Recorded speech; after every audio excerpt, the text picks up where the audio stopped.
Hey everyone, welcome to this deep dive all about large language models. LLMs for short, LLMs, yeah. the things that power stuff like ChatGPT.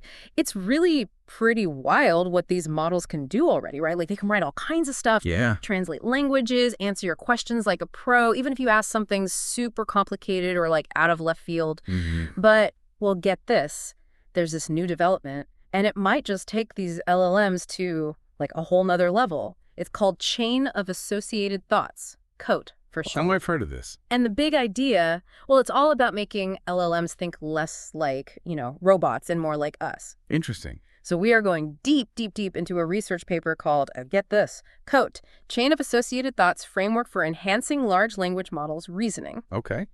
We're going to break it all down, figure out what makes this CoAT thing tick, and whether they actually cracked the code to make AI think more like a human. Sounds good. So what's the deal with CoAT? Well, it's really fascinating, actually. The researchers who came up with CoAT, they got their inspiration straight from how our human brains work. So you see, like most LLMs right now, they use what we call fast thinking. Fast thinking. Yeah. It's kind of like think of it like a super speedy Google search, but for your brain. The LLM gets a prompt and then boom, it spits out an answer based on all that massive data it's been trained on. Okay, so it's like if I ask an LLM, let's say, what were the biggest things that led to the Roman Empire becoming so powerful? It would basically go through its memory banks, find any info that's related, and then try to put together an answer from what it already knows. Exactly. And for easy questions or tasks, that works pretty well. But what if you ask it something way more complex, something that needs it to really think things through? Right. Let's say you asked it to compare how the Roman Empire rose to power compared to, let's say, the Mongol Empire. Yeah. And you wanted to find all these connections and differences and, how they expanded, how they ruled, their culture, all that. That's a lot to juggle. Yeah. That takes more than just finding info, right? It needs to reason on a whole different level. It needs to be able to connect all these different ideas and maybe even change what it thought at first based on new things it figures out along the way. So that's where fast thinking just isn't enough? Yeah, it hits a wall. So that's where CoAT comes in. It's like giving those LLMs the ability to take a breath, think it over, and explore different ways of thinking before they jump to an answer. Exactly. CoAT is all about adding this slow thinking power to LLMs. It's kind of like trying to make them think more like how humans do. So instead of just blurting out the first thing that pops into their, digital minds, they can consider different angles, weigh the possibilities, and even change their initial assumptions based on, as they learn more. Okay, so how do you actually do that? How do you make an AI think slowly? What's the secret sauce under the hood? Well, the magic of CoAT is in how it mixes together two really powerful techniques. One is called Monte Carlo Tree Search, which people usually shorten to MCTS. The other one is dynamic associative memory. MCTS and dynamic associative memory. Got it. So picture this. MCTS is imagine a chess player. They don't just make any random move, right? They think about all their options, all the possible moves before actually doing anything. Okay, I get that. So instead of just giving the first answer it thinks of, the LLM, with this MCTS, it's mapping out all these different paths to an answer. It's exploring a maze and trying to figure out the best route. Yes. You got it. And then dynamic associative memory comes in. Exactly. So imagine the LLM going through that maze, right? Dynamic associative memory, it's like this little guide that pops up at each turn, whispering, hey, have you thought about this piece of info? It might be helpful. This new info could be something the LLM already knows, or it could find it from somewhere else, like a knowledge base or even the internet. So it's it's constantly expanding the possibilities while also staying on track so it doesn't go off on some crazy tangent. Kind of like having a brainstorming buddy that keeps you focused. Exactly. And, this is where it gets really interesting. The researchers, they point out that CoAT, it doesn't just find information, it actually updates its knowledge base based on what it learns, in real time. Wait, hold on. So the LLM is evaluating its own thoughts and then changing how it understands the world based on what it's figuring out. That's mind-blowing. How does that even work? Well, that's what we're going to dig into next. Welcome back. So we were just talking about how CoAT, it uses that Monte Carlo search along with dynamic associative memory to basically let these LLMs brainstorm and actually learn while they're figuring things out. Right. But you mentioned that CoAT goes beyond just finding information, right? Yeah. You said it actually changes its knowledge base based on what it's learning in real time. Could you break that down a bit more. What does that even mean? Okay, so think about how we learn as people. Hmm. We don't just like absorb information, right? We have to process it, connect it to stuff we already know, and then use it to understand things in new ways. Right. That's what makes code so different. It's not just about like accessing data. It's about taking that data and actually making it part of the LLM's knowledge, just like our brains do. So it's not just a static database. It's like constantly evolving and becoming more, I don't know, nuanced as it comes across new information. Exactly. It's like the difference between just memorizing a textbook and actually like having a good conversation about something. One is passive, the other is dynamic, and it leads to a much deeper understanding. Okay, that makes sense. Yeah. So this whole learning thing, that's really where CoAT takes things to a whole new level, right? It's not just processing info, it's actually becoming more like knowledgeable and sophisticated as it goes along. Right.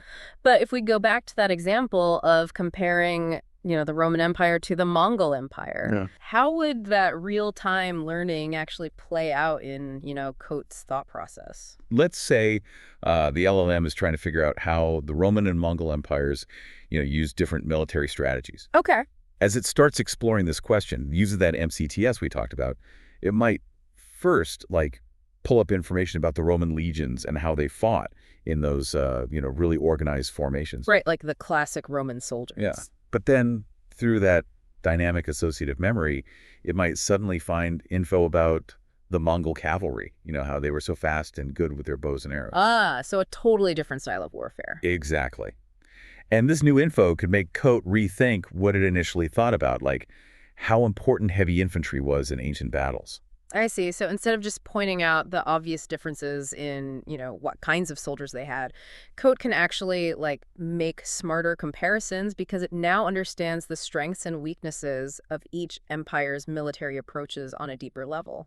Exactly. And the really cool part is that this new knowledge about how important cavalry is, it doesn't just get used for this one question, It actually becomes part of the LLM's overall knowledge base.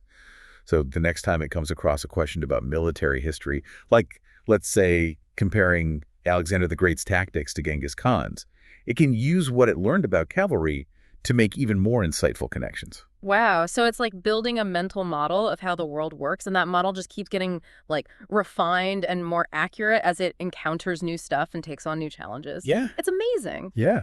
It really makes me wonder about like where else this kind of AI could be used, Not just answering questions or writing essays, but like real world stuff. Where could it have a real impact? Oh, the possibilities are like endless. Imagine CoAT being used to personalize education, It could adapt to each student's learning style and how fast they learn. That'd be amazing. And it could even help scientists analyze tons of data to make those like groundbreaking discoveries that would normally take forever for us humans to figure out. Wow. Or think about its potential in creative fields, like collaborating with artists and designers to push the boundaries of what's possible. It's pretty exciting, but also kind of scary, Yeah, I get that. It's like we're on the edge of something huge, but we don't really know what it all means yet. Right.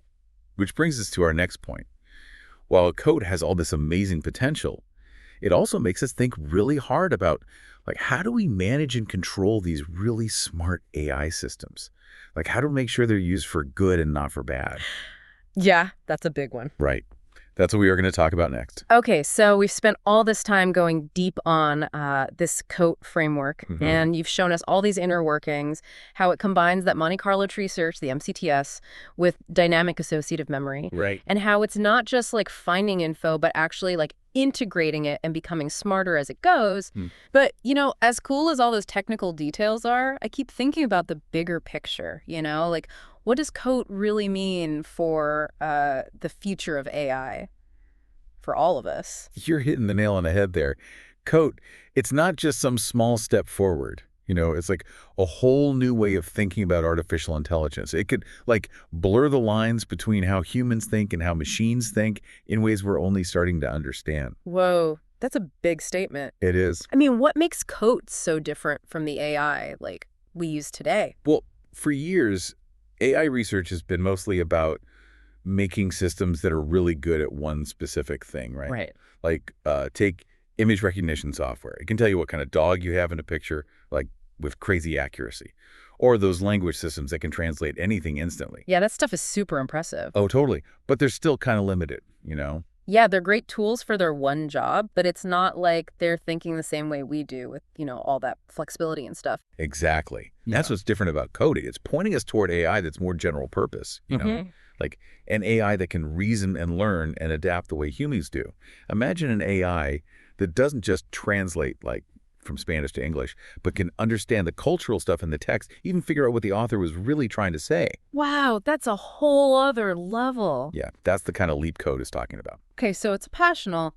We're talking about AI that's like way more adaptable and maybe even more human-like in how it thinks. Mm-hmm. That brings up a ton of questions, right? Especially about, how we manage and control something that powerful. We touched on the ethical stuff earlier, but now that we've really dug into CoAT, what are some specific concerns that, come to mind? Well, as AI gets smarter, we got to be really careful about how we design it, train it, and make sure it, lines up with our human values. Mm-hmm. We need to ask those hard questions, like, how do we keep these systems from being biased? How do we make sure they're used for good?